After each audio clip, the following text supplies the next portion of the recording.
বাকি যারা যা করছেন আমি মনে করছেন লেবাস করে আছি, মনে করছেন হুজুর, আমি শুধু আমি হুজুর না। আমি এগুলোর তালিকা নিয়ে যাবো আজকে, যে আপনাদের যা করা লাগে আমি তাই করব। আমি ভুয়া কি আপনাকে আমি দেখাবো আজকে। আপনাদের সেই কয়েকজনের তালিকা আমার কাছে আছে অলরেডি। আমির হামজা কুষ্টিয়া সদর আসনের এমপি। তো কুষ্টিয়া সরকারি কলেজের একটি অনুষ্ঠানের তিনি প্রধান অতিথি ছিলেন। সেই অনুষ্ঠানে তিনি উপস্থিত হলেন, আর উপস্থিত হওয়ার পরেই ঘটে গেল একটি হৃদয় বিদারক একটি ঘটনা। তাকে অপমান অপদস্থ করল ছাত্র দলের কিছু ছেলেরা। তবে মুফতি আমির হামজা অত্যন্ত ধৈর্যশীলতার পরিচয় দিয়েছেন, সেটা আমরা ভিডিও ফুটেজ দেখে দেখতে পারলাম। আপনারা ভিডিওটি দেখেছেন। মুফতি আমির হামজা তিনি বক্তব্য দিচ্ছেন। বক্তব্য দেওয়া চলাকালীন সময়েও এরা মুফতি আমির হামজাকে নিয়ে নোংরা ভাষায় তারা স্লোগান দিয়েছে।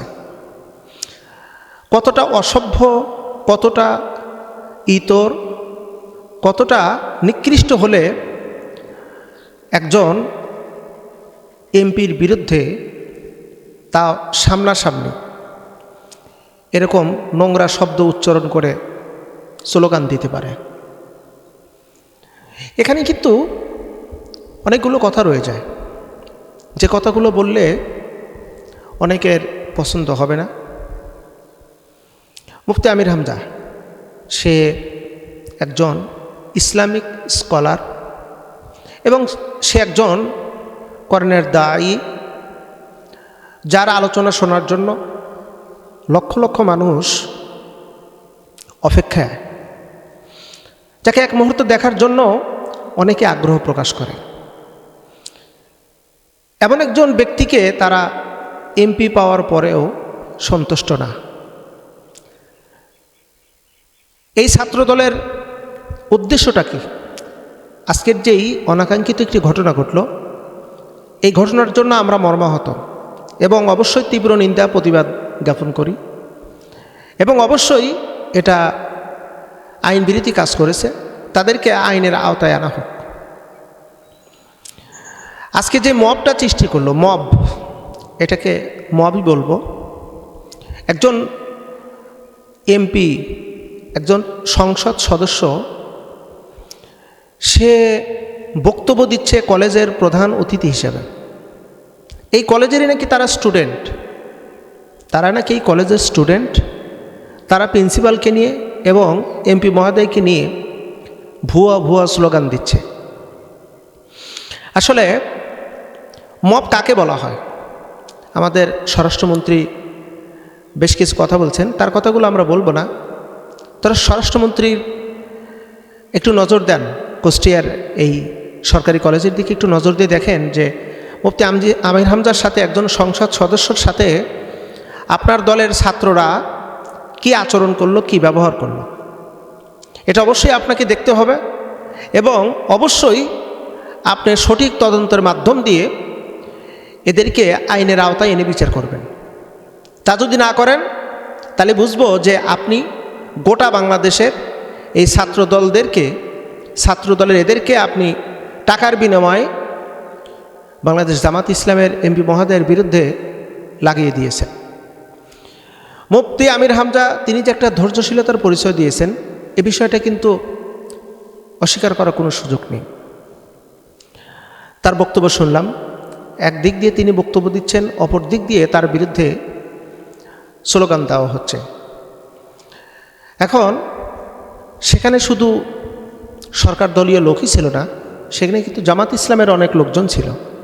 ইচ্ছা করলে মুফতি আমির হামজা যদি বলতো, ছাত্র শিবির তোমরা আসাও, তোমরা এদেরকে একটু দেখো। যদিও এরকম কথা বলবে না বা বলতোও না, যদি বলতো তাহলে এই যে কয়েকজন, আমি টোকাই বলবো এদেরকে, এরা টোকাই। কারণ কোনো সভ্য পরিবারের কোনো সন্তান, কোনো ভদ্র ফ্যামিলির সন্তান একজন সংসদ সদস্যর সাথে এরকম বাজে বিহেভ কখনো করতে পারে না। কখনো এরকম মব তৈরি করতে পারে না। আমরা একটা জিনিস অবজারভেশন করলাম, এখানে সাংবাদিকরা ওই স্লোগান দিচ্ছে, সাংবাদিকরা তাদেরকে প্রশ্ন করতেছে যে তোমরা ভুয়া বলতেছো কাকে? বলতেছে যে প্রিন্সিপাল এবং আমির হামজাকে। তা সাংবাদিক জিজ্ঞেস করতেছে, আচ্ছা আমির হামজা এখানে কি করলো, কি করলো যার কারণে তোমরা তাকে ভুয়া বলতেছো? এখন তাদের যুক্তি হলো যে এখানে খেলার মাঠ করার উপযোগী না, যে সমস্ত গাছগুলো কাটা হয়েছে এই গাছ কাটার পিছনে আমির হামজা আছে, আমির হামজা গাছ কেটেছে। অথচ মুফতি আমির হামজা সে নিজেই বক্তব্যের মাধ্যম দিয়ে সে কিন্তু বলেছে যে এখানকার গাছ কাটলো কারা, কে কে কেটেছে পুরো লিস্ট আমি নিয়েছি এবং তাদের বিরুদ্ধে অবশ্যই কঠিন একটা আইনানুগ ব্যবস্থা নেওয়া হবে। প্রিয় ভাইরা, আসলে মুফতি আমির হামজাকে নিয়ে ব্যাপক ষড়যন্ত্র। সংসদে তিনি বক্তব্য দিচ্ছেন, বক্তব্য দিয়েছেন, একটা বিলের বিষয়ে তিনি উত্থাপন করেছেন। আর অলরেডি কুষ্টিয়াতে এক দল ব্যক্তি মুফতি আমির হামজার বিরুদ্ধে মানববন্ধন শুরু করেছে।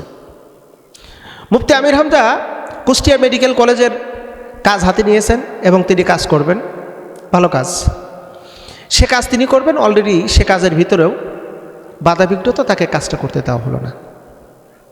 আমরা লক্ষ্য করে দেখেছি মুফতি আমির হামজা পর্যায়ক্রমে তার বিরুদ্ধে ব্যাপক আকারে শত্রুতা শুরু করেছে। কথায় আছে পায়ে পাড়ায় গোলমাল করা। আসলে ওলামায়ে কেরামদেরকে আল্লাহ পাকের পক্ষ থেকে খাস রহমত দেওয়া হয়েছে, যার কারণে ওলামায়ে কেরাম অনেক ধৈর্যের বাদ বেঁধে আছে। প্রিয় বন্ধুরা, তবে কথায় আছে হিংসুকরা সবসময় হিংসের আগুনে পুড়ে শেষ হয়ে যায়,